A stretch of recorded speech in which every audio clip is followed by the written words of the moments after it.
Lumière Kaboulo TV, Lumière Kaboulo TV, Lumière Kaboulo TV. Réflexion avec R9, Fabrice R9, Fabrice. Mobali Madeo, Balingaka, moi c'est l'olanga ninyango, nengosa salanga yeleki makasi. Kaboulo TV yo, Lumière Kaboulo, réflexion, réflexion. Double CD Fantomas Mayo. Il est là, il a toujours. Barbito s'abonne, chaîne les amoko.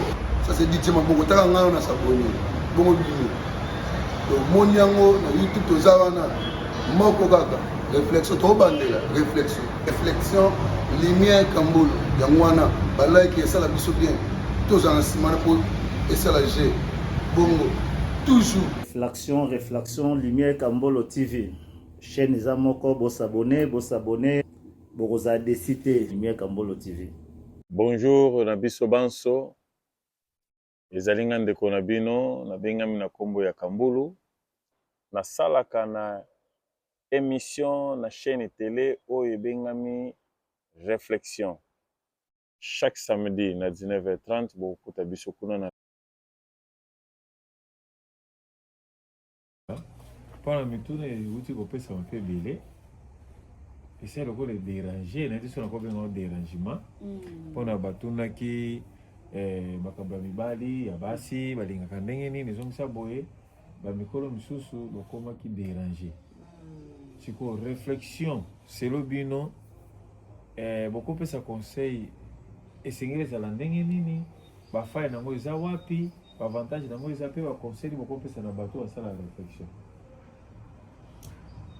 Ngana kokoloba et dérangement tant que au début c'était les 6G on avait un sujet titre merci beaucoup titre on a les petits temps voir même Ngaïsel Isabelle la tanga bi maman to ke wapi titre que mobile moi ça c'est personne ba comme exemple ça titre ni titre on a ba comment qui en très bien hein Magouda ah OK sikoyo ngala bangi ngabi mama to pesa explication de ni bon on tu ko lobela awa TikTok ezama bete ça dépend des messages ni yo komema bana na biso batalaka biso to komi mikolo to zana bana oyo to taba okende mabala to koma ba bokilo to koma ba grand-mère sikoyo balobaka les paroles s'envolent les écritures restent mais aujourd'hui effectivement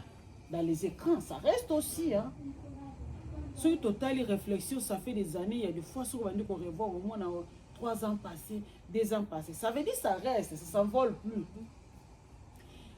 ni nous ngana koya ko répondre étant que maman ngana zali étant que mikolo ngana zali donc wana et ça là qui vraiment effectivement passe donc yango et ça là qui moi complication passe ça là qui va na titre ton conseil ou bien na mutuna ou muto memela qui réflexion ngana solo là qui est na qui peut ba coup de fil na ngai balobi ke ngai c'est Isabelle Isabelle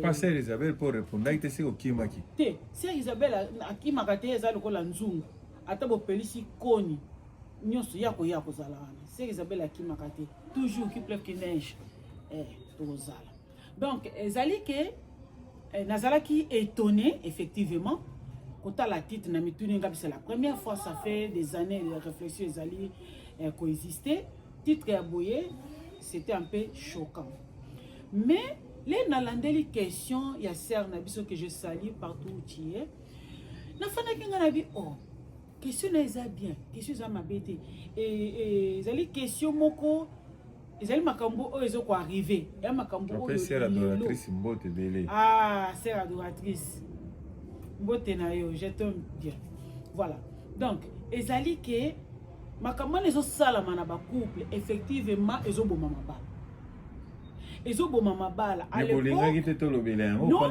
ça veut pas dire je sais pas ma sœur Suzanne eza te ke sœur Suzanne mpe amonanaki ta intervesaki te mso mpe akima kiango te eza kokima te ngai mpo na ngai ezalaki bacontretemps mais na ndenge ya titre omoni batitre mosusu ezalaka soki ye luka nano oyeba na kati nango olobela bato oyo mingi bazalaki dérange mpona yango omoni kaka titre okimi omakam nini te luka oyeba balobeli nini ta mosusu oyo ya kokuta titre eza kaka partia moke ozomona soki okimi okoyoka te oyo eza na kati ozomona comme ça quoi livre voilà otangi livre to omonika deso ya bien luka soki oyeba nini yango mpona nini bapesi titre oyo na koyeba wana nde okoya kocomprendre mpona nga mituna ndenge wana ezaka important po eza na bato ebele bacouple ebele bazosouffrir na bamakambo bango moko na kati ya ndako réflexion en tout cas mpona nga eza nzela moko ezofacilite bato donc to bandeni tozo voilà liberté ya expression et puis tozoyekolana oyo yozokanisa ntango mosusu makanisi no esuki naloba nde nini eza na carré na box eza na carré esuki na carré omona mutu mosusu ide na ye par rapport ya question batuni ntango aya kopesa efungoli yo lisusu donc carré wana so ezalaki moke efungwami su mwa moke ozomona ebakisami donc kobakisaka mayele likolo ya mayele tozokola na lolenge wana nga nazala ndeko na ngai moko boye tosalaka na ye alandaka biso alobi na ngai abi ma sœur Isabelle ngai nayebi ke réflexion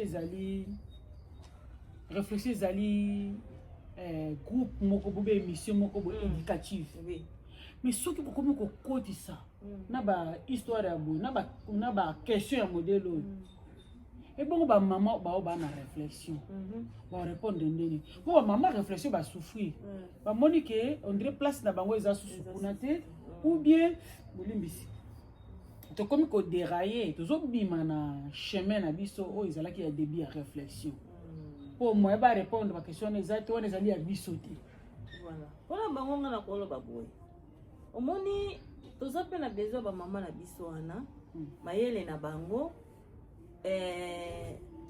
expérience na bango bapartage na biso ozomona soki bamoni ke exemple oyo motuna oyo ou bien titre oyo edérange bango bamoni lolenge ya koyela te mpona korépondre mpona kokolisa biso mayele na yango arépondre na ye te eza mpe problème te osote ozomona kosote eza bien mais ta mosusu aomonaka image ne kobeba aza na groupe moko boye oyo tolobela na langage terre à terre ezali balobela n'importe quoi yazali mukolo yazali voilà azali mama aosangana na groupe moko baloba n'importe quoi te eza n'importe quoi te eza mutu nyonso tu azozwa part na ye na kati ya réflexion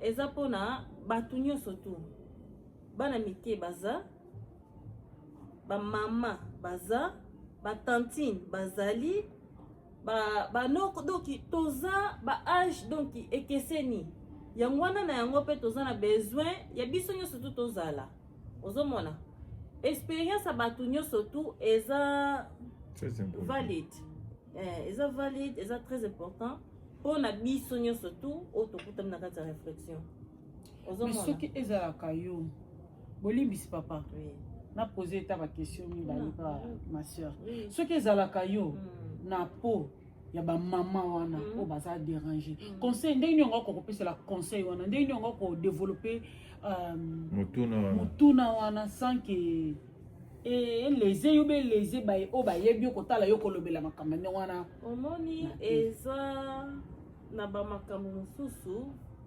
ezala na lolenge komema yango gauche droite te ozomona eza makambo mosusu tunango ndenge ezaleli mpo na temps oyo kasi oyo olukela bamama na baproblème ti bakimi na bango na ntina obe bakokokota te bakokota na bango bakokota ndenge nalobi soki bamoni ke eza kilo mingi mpo na bango par rapport à âge par rapport ke moyen bapartage masolo bandenge wana na TV te na réflexion te bazape. Mais nga na kokota na kati ya lisolo ta na mona na te na bataille bala nyonso ya réflexion nga za na caméra ya ona concentré awa. Mais na za lisolo tozo solo la. Ba mama wa mikolo bozoloba. Bolo mikolo wa, mais biso pe toza mikolo biso nyonso. Te to bela ba mama, biso ba mama na tonton na ba mama na bino. Siko ba mama na bino, le bino kokene mabala. Siki ba pesa bino ba conseil te, obi ba kopesa ka bino ba conseil te. To loko bino ko kisana mabala, ba yebi yango te. Te biso ba mama na biso effectivement ba pesa biso ba conseil et ba pesa ka conseil. Mais kolobela conseil wana devant écran, ça veut dire tu t'étales devant tout le monde. Voilà, tout le monde est en train de c'est que pas ça na son. Sonité. Hypocrite. Ils avaient hypocrite. Si. Ozomo basolango polele boete. Tozo comprendre pe bango. Si. So bozo comprendre bango ndenge so wato to so idée ya serse za ninga lobike. Soko omoni ki ona ko répondre entende ba balingeli. Ezela na yoturu mususu. Ke okima. Omona ba mama ngo kaka soko ke na ndenga privé pour na conseil. Bien. Mais na TV na écran boye omona ke. Conseil ni boko pesa ko bino bana, bo pesa mama na bino conseil par rapport kilelo.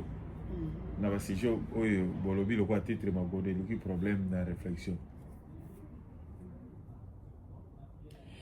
Ngana koko lo baboye. Na ba mama na biso. Biso toza bana. Bino ba mama. Ava biso tolanda aligné parce que bino botrasaki yango. Bino botrasaki yango différemment par rapport au biso. Éducation na bino oyo bozwaki à l'époque c'était un autre. Biso otozo vivre lelo, voilà. Tout elmi liboso écran eza mususu. Mais ngana kosenga bino ke étant que mwana na bino, toza na besoin na bino. Donc soki ezali na eloko moko leze bino boluka boyela biso yango na conseil différemment parce que soki botali bi ba mama mabala na bino et oumeli ba plupart ba mama botikali seul parce que ba papa na biso azongisa molimo pa ya nkolo. Mais biso bana na bino presque mabala ubezali enyati sende mususu pe kuti libala sio kufa kala malgré bavanda ensemble misusu penza divorcer mabala kufa. Siko eloko nini tangu mususu oyo sala ke biso to ko simba mabala te. Tangu mususu peze ko zala ba mwa ba faute oyo. Mais tellement to solo la kango te. To fandisi yango na to koti yango na cage moko boye voilà na se amesa. Donc o solo lango te tangu si yango ezo memela biso ba difficulté. Donc pona nga na ko senga bino ba mama na ba maman bozala ki lésé vraiment bolimbisa ta musu façon to yena ngo en gros et ça libino moi passe mais to yena ngo poto ye ko le pas c'est-à-dire ce qu'on est maman c'est ça c'est-à-dire qu'il faut stopper ko loka ko aider génération leo na lolenge ezaleli que tozo nga privé na base ya mesa pona ngate to ko stopper te po bato yo bazo sungama na yango bazebele pona nga ko stopper te mende na lobi kaka pona nga mama soko moneki te sujet oyo eza kilo mingi kokota te ou bien mwana ya moniki azana besoin ya conseil ya mama azomona ke mama azana facilité penza te donc azana na bande nini azana façon ya ko ou bien non bande azomona ngo kilo na miso ba voilà na bo italango boye ko benga mama privé parce que na mama na privé apesa yo ya ko pesa ou bien o pasola na mama bien mama pe ko pesa ba idée na ye ale mutu susu aye nango ozo kompona ko sunga po to bosana ngate idée ya réflexion eza wana pona ko sunga na biso nyoso to sunganaka na ba idée tokolaka na maele tozalaka bloqué te tokanisaka te ke oyo yebi yango kaka te eza pe na mutu mususu oyo akoki kobakisa maele likolo ya maele na yo ozomona comme open minded biso tolobana ange.